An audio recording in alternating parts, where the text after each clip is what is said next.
Edilson, mas eu queria saber o seguinte, olha só. A gente está vendo, eu me surpreendi, assim,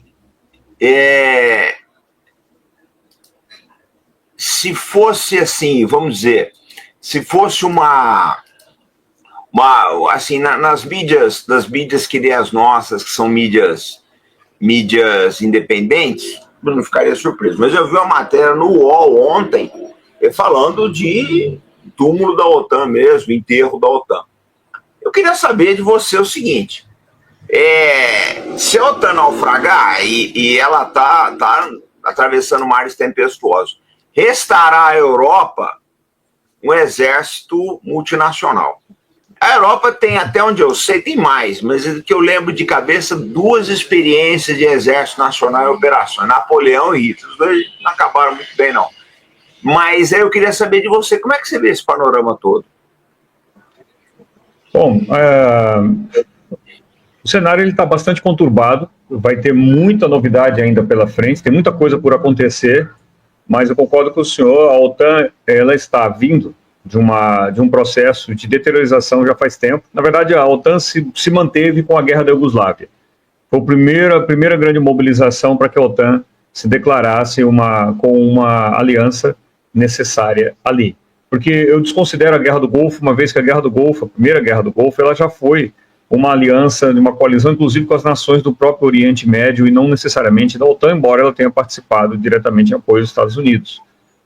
Mas, de lá para cá, essa consolidação dos exércitos europeus tem ficado ainda mais dificultada. O que eu imagino disso? A Europa tem um desafio que é muito grande. Ela é um colosso militar. Ela tem um poder militar muito grande. É o nível das grandes potências. Unificada, nominalmente, é uma potência militar muito forte. O problema é que ela não funciona como um bloco. E este é o principal desafio. Fazer com que aquilo que nunca funcionou sozinho passe a funcionar. A bem da verdade, o mais próximo de um exército de defesa europeu foi a própria OTAN. E ainda assim as divergências internas são muito grandes. Embora o aparato militar esteja presente em todos os países, por exemplo, é uma discrepância muito grande de investimentos em cada um deles e capacidades. Há países que não possuem, por exemplo, sistemas de artilharia. Há países que forças aéreas débeis. Há países com marinhas débeis. E colocar tudo isso dentro de uma salada, misturar e achar que vai ter um resultado imediato bom, é um pouco sonho. Algumas marinhas são muito boas, mas países que realmente podem fazer a diferença são muito poucos. Eu fiz um levantamento esse tempo atrás, o orçamento, por exemplo, apenas na questão financeira, o orçamento de 3 países da União Europeia, apenas 3 países é mais do que 50% dos demais. Os outros são muito pequenos, as contribuições, muito pequenas, incapazes de manter por conflitos muito longos. Sem o apoio americano, sem o apoio da indústria americana no processo produtivo, a Europa entra em colapso. A única nação industrializada com capacidade de se manter hoje é a França. A Alemanha está perdendo pelas tabelas. Se a gente considerar a Turquia uma nação europeia, coisa que nem sempre os europeus consideram, mas a Turquia está renascendo a sua indústria militar, a Polônia está refazendo a sua indústria militar, a Turquia está construindo a sua indústria militar, a Polônia está fazendo renascer a sua indústria militar. O resto das nações, com exceção da Itália, eles estão todos colapsados. O Reino Unido não consegue fazer mais quase nada. Como que você vai unificar uma força militar sem ter uma capacidade militar de produção de armamentos e sem ter um comando centralizado? Veja que a Europa não funcionou nem mesmo no tempo da OTAN. A única coisa que fez a Europa funcionar como uma força internacional foi a pressão da OTAN de um lado e do Pacto de Varsóvia do outro. Sem isso, não teria unidade, não teria preparação. Então, o primeiro grande desafio, na minha opinião, é estabelecer quem manda no barraco, quem é o dono do pedaço e de onde vai vir o segundo problema gigantesco, de onde virão esses 800 bilhões de euros, bem dito aqui pelo John Knott. 800 bilhões de euros, na minha concepção, é um investimento para cerca de 20 anos. Ainda assim, é muito elevado para os padrões europeus.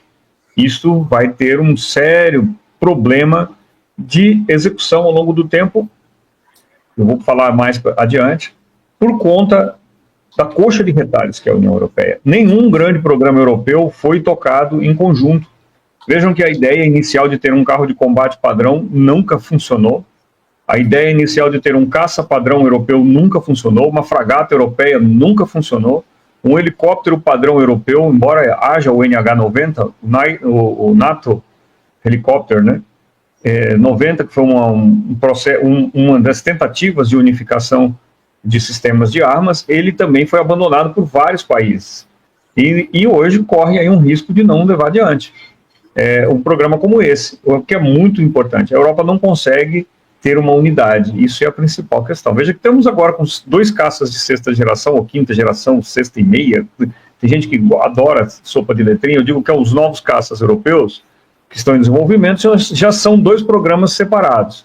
De um lado, Alemanha e França, do outro lado, Reino Unido, Suécia, Itália, Japão, e quem quiser mais participar, está ali naquele meio, pode ser que tenham 2 aviões. Então, de onde vai vir todo esse recurso? Como canalizar? Quem vai sustentar? Como manter uma força europeia unida? Isso é um desafio muito grande, né? Em alguns setores, eu acredito que seja possível. Produção escalonada de munições é algo que é fácil de ser feito. E ainda assim é um problema dentro da Europa. Mas para os sistemas mais modernos, e que ela possa bater no peito de se chamar independente, vai precisar ter uma organização muito grande que eu não acredito que exista hoje. Tá? E muito menos com as lideranças atuais que estão demonstrando tropeçar nos próprios cadastros dos seus sapatos ali.